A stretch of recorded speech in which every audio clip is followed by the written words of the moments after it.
वैसे तो मैं बता दूं, सनातन धर्म में एकादशी का ही बहुत ज्यादा महत्व है, लेकिन एकादशी की तिथि भगवान विष्णु को समर्पित है। उसमें अजा एकादशी का महत्व बहुत बहुत ज्यादा है, 24 की 24 एकादशियों में से, क्योंकि इस दिन भगवान विष्णु के साथ लक्ष्मी की भी की जाती है पूजा।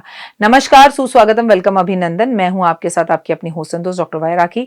आपका स्वागत अभिनंदन करती हूँ आपके, मेरे और माता रानी के इस खूबसूरत से यूट्यूब चैनल पर। कैसा है मेरा संसार, दिन दुगनी रात चौगनी, आप तरक्की करें, लाइफ में आपको बहुत सक्सेस मिले। देखिए, अजा एकादशी का महत्व इसलिए भी ज्यादा हो जाता है क्योंकि ये चतुर्मास में आ रही है, और चतुर्मास में भाई कोई भी तिथि पड़े, कोई भी त्योहार पड़े, उसका महत्व अपने आप में ज्यादा हो जाता है। अजा एकादशी के बारे में कहा जाता है सुख समृद्धि की प्राप्ति के लिए इस दिन खास उपाय करने चाहिए। इस दिन हमें चंदन और केसर, गुलाब, तीनों को मिलाकर भगवान विष्णु पर अर्पण करना चाहिए। ऐसा करने से भगवान बेहद जल्दी प्रसन्न होते हैं। जैसे चंदन और केसर में गुलाब जल मिला लीजिए, चंदन और केसर में गुलाब जल मिला लीजिए, उसका टीका बनाकर भगवान को जो है आप माथे पर लगाएं, अपने घर के मुख्य दरवाजे पर लगाएं, अपने घर के मुख्य दरवाजे पे से स्वास्तिक बनाएं, आप इस अपनी फैक्ट्री में स्वास्तिक बनाएं, आप अपने ऑफिस में स्वास्तिक बनाएं। फिर आप देखिए, इस दिन भगवान विष्णु के मंदिर में जाकर एक पान के पत्ते पर ओम नमो भगवते वासुदेवा लिखकर इसी चंदन, केसर और जो कहते हैं गुलाब जल से भगवान विष्णु को अर्पण करना चाहिए। उसके बाद आपको ये पान का पत्ता वहां से उठाकर अपने पर्स में या तिजोरी में रख लेना चाहिए, तो आपका पर्स या तिजोरी कभी खाली नहीं रहेगी। इस दिन निर्जल रहकर व्रत रख सके तो रखिए, नहीं रख सकते तो कम से कम इस दिन चावल ना खाएं, और अगर आप व्रत ही नहीं रख सकते तो कम से कम 5 भूखे लोगों को भोजन जरूर कराएं, ये कहा जाता है। इस दिन आपको पीपल के पेड़ की पूजा करनी चाहिए, उसके नीचे आपको घी का दिया जरूर जलाना चाहिए, लेकिन केले के पेड़ को स्पर्श भी करें, केले के पेड़ की साथ परिक्रमा भी करें। केला और केली का पेड़ मंदिर में वो लोग दान भी करें जिनका विवाह नहीं हो रहा। अगर आप पर देवता प्रसन्न हो गए तो आपकी जीवन से पितृदोष का छुटकारा इस दिन हो सकता है। मैं बता दूं, इस दिन एकादशी वाले दिन शाम को आपको 11 गाय के घी के दिए तुलसी जी के समक्ष जरूर जलाने हैं। तुलसी जी की परिक्रमा जरूर करनी है।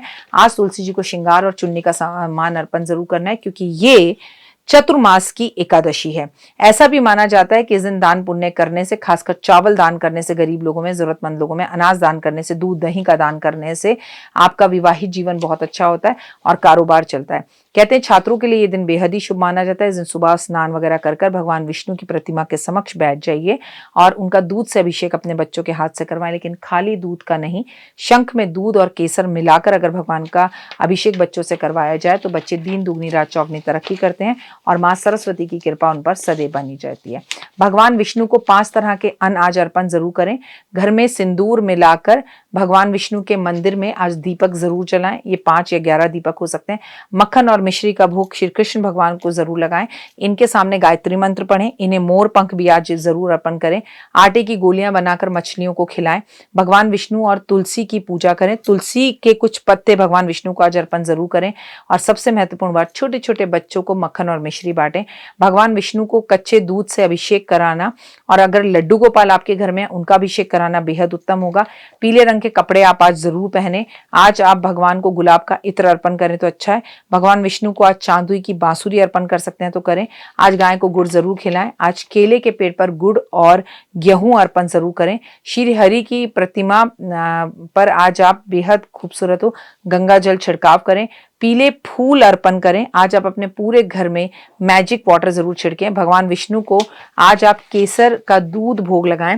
और महत्वपूर्ण पता है क्या होता है कि आज आप केसर का दूध बनाकर किसी ऐसे ब्राह्मण को पिलाएं जिसका एकादशी का व्रत हो, तो इससे आपको बहुत फल मिलेगा। अजा एकादशियों का बाकी सभी एकादशियों से ज्यादा महत्व इसलिए है क्योंकि ये तब आ रही है जब भगवान विष्णु सो रहे हैं, और भगवान विष्णु जब सो रहे हैं, खास उपाय, जो लोग ऐसी जगह पर हैं जहां समुद्र है वो किस्मत वाले हैं।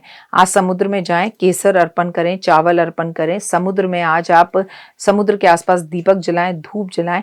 थोड़ी देर बैठकर वहां पर विष्णु सहस्त्रनाम, विष्णु चालीसा का पाठ करें और थोड़ा सा जल लाकर समुद्र का अपने घर में उस जल का छिड़काव करना शुरू करें। लक्ष्मी की असीम कृपा आप पर होगी और आप दिन दुगनी रात चौगनी तरक्की करेंगे। 2 मिनट का उपाय जिंदगी बदल जाए, ये तो मैं आपके साथ शेयर करूंगी ताकि आपको इससे पता चले कि अजा एकादशी, और सबसे बड़ी बात कि ऐसी एकादशी जो कि शुक्ल पक्ष में, ऐसी एकादशी जो कि हमें कृष्ण पक्ष की हालांकि एकादशी, ऐसी एकादशी जो हमें एक मतलब बलराम जी का जन्मदिन आ रहा है, बलराम जी के साथ कृष्ण जी का जन्मदिन आ रहा है, कृष्ण जी की छठी आ रही है। तो ये लगातार भादों के महीने के एक साथ इतने सारे जो है वो कार्यक्रम हैं और ये वो 6 दिन बीच में एकादशी आती है जब भगवान का जन्मदिन और छठी के बीच में जो एकादशी आती है उसे हम बहुत खास एकादशी कहते हैं। ये व्रत ज़रूर रखें। फिलहाल दीजिए इजाज़त, नमस्कार। जीवन में है समस्या, नहीं मिल रहा तकलीफों से छुटकारा, नहीं मिल रही मनचाही नौकरी, टूट गया है विश्वास, सांस से आपकी बिल्कुल नहीं बनती और खत्म हो गई है आस, भगवान से आपका विश्वास उठ चुका है। टैरो के 78 कार्ड खोलेंगे भविष्य का राज। सरकारी नौकरी से हैं आप कोसों दूर, कुंडली जगाएगी कुंडली जागरण, कुंडली बताएगी आपका भविष्य। ऊपर से ये जादुई हवाएं, ऊपरी हवाएं, जादू टोना तंत्र विद्याएं, पति पत्नी और वो, करना होगा खुद पर विश्वास। दीजिए मुझे भी एक मौका, अपनी कुंडली दिखाइए, टैरो कराइए, लेकिन अपनी जिंदगी को जल्द बदलवाइए। मैं हूं डॉक्टर वाई राखी। आप मुझसे बात कीजिए, फ़ोन कीजिए, अपॉइंटमेंट लीजिए, आपकी ज़िंदगी के अंदर आएगा ज़बरदस्त बदलाव।